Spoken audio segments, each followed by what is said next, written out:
कर्ज का बोझ। उन दिनों तेनालीराम की आर्थिक स्थिति ठीक नहीं चल रही थी।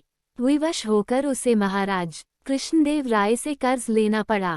कर्ज लेते समय उसने महाराज को वचन दिया कि वह शीघ्र कर्ज चुका देगा। दिन गुजरते गए। तेनालीराम की आर्थिक स्थिति कुछ बेहतर अवश्य हुई, किंतु इतनी नहीं कि वह महाराज का कर्ज उतार सके। वह कर्ज को लेकर परेशान रहने लगा। उस परेशानी के दो हल थे। एक कि वह किसी तरह महाराज का कर्ज उतार दे, दो किसी तरह उसे कर्ज से मुक्ति मिल जाए। दूसरा हल उसे ज्यादा उचित प्रतीत हो रहा था, लेकिन वह महाराज से कहे कैसे कि वे उसका कर्ज माफ कर दें। बहुत सोच विचार कर उसने एक योजना बनाई और इस योजना में अपनी पत्नी को भी शामिल कर लिया। फिर एक दिन उसने अपनी पत्नी के माध्यम से महाराज को संदेश भिजवाया कि उसका स्वास्थ्य ठीक नहीं है, इसलिए वह कुछ दिन दरबार में उपस्थित नहीं हो पाएगा। संदेश भिजवाने के बाद उसने दरबार जाना बंद कर दिया। कई दिन बीत गए। तेनालीराम के दरबार न आने पर महाराज को चिंता हुई कि कहीं उसका स्वास्थ्य अधिक खराब तो नहीं हो गया, और उन्होंने तेनालीराम के स्वास्थ्य की लेने उसके घर जाने का निर्णय लिया।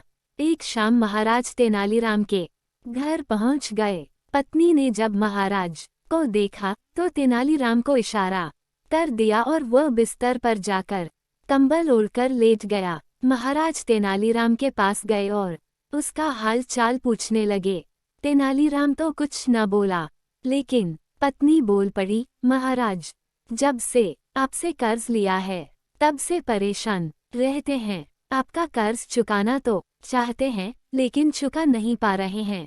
कर्ज के बोझ की चिंता इन्हें अंदर ही अंदर खाए जा रही है।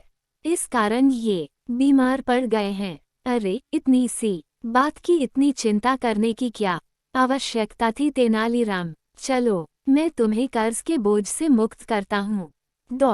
चिंता छोड़ो और स्वस्थ हो जाओ।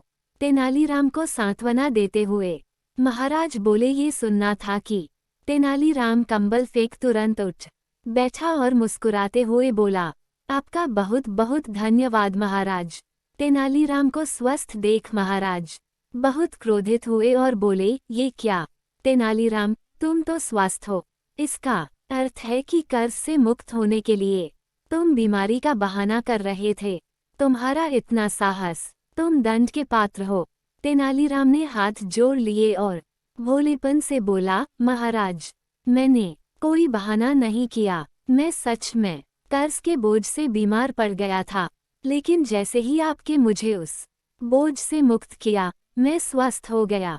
महाराज क्या कहते? तेनालीराम की चतुराई और भोलेपन के मिश्रण ने उन्हें निःशब्द कर दिया था। धन्यवाद। अगर आपको ये वीडियो पसंद आया हो तो वीडियो को लाइक करें, चैनल को सब्सक्राइब करें और कमेंट करें। Thanks for watching.